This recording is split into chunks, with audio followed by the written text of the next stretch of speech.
Hello guys! Welcome back to my channel. Ngayon, magluluto ako ng fried tilapia with tausi. So, itong gagamitin natin guys: black salted beans, ginger, onions, tomato, onion leeks, magic sarap. Gagamit din ako ng sesame oil, then black pepper and salt. Ang gagawin natin guys, mamarinate natin itong isda. Napakadali lang lutuin ito guys. Yan, black pepper. I-marinate lang natin ito ng at least 20 to 30 minutes. Okay.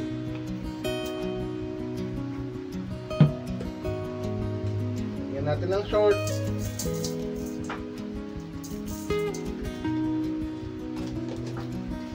Yan guys. Okay.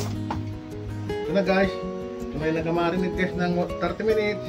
Okay, ito na natin. Yan.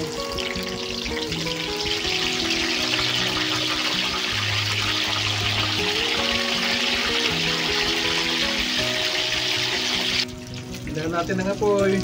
Yan. Para hindi tumalsik. Yun. Hinti na lang guys. Kailangan may juice rin yung tilapia. Tignan natin guys. Pwede na to. Yan guys. Ganyan lang. Medyo juicy pa. So gagawin natin. Gagawin na tayo ng sauce guys.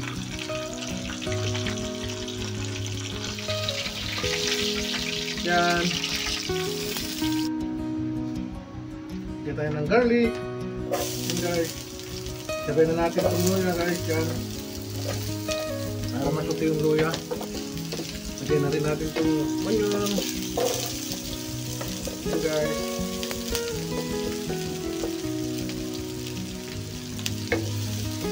Tomato.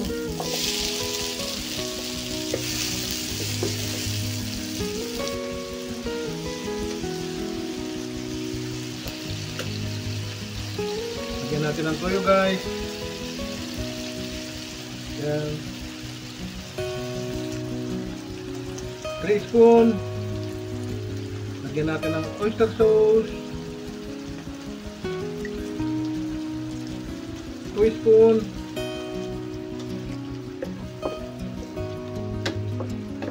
Black pepper.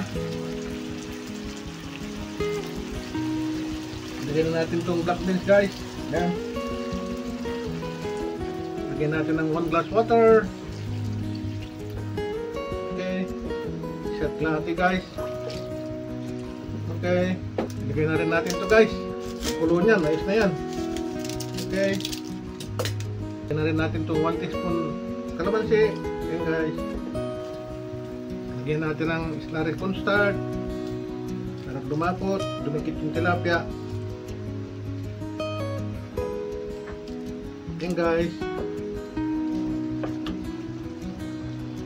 Lagyan natin ng onion leeks. So, ito na yung tilapia natin guys. Ilalagay na natin. Ito lang magluto guys ng tausi. Right, tilapia kung tausi. Sakto.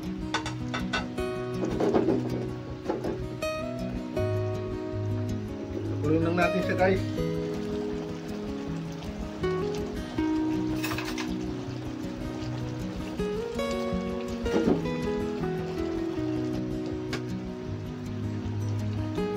Lagyan natin ang sesame oil. Okay. Okay guys. Thank you very much for watching. Bye bye.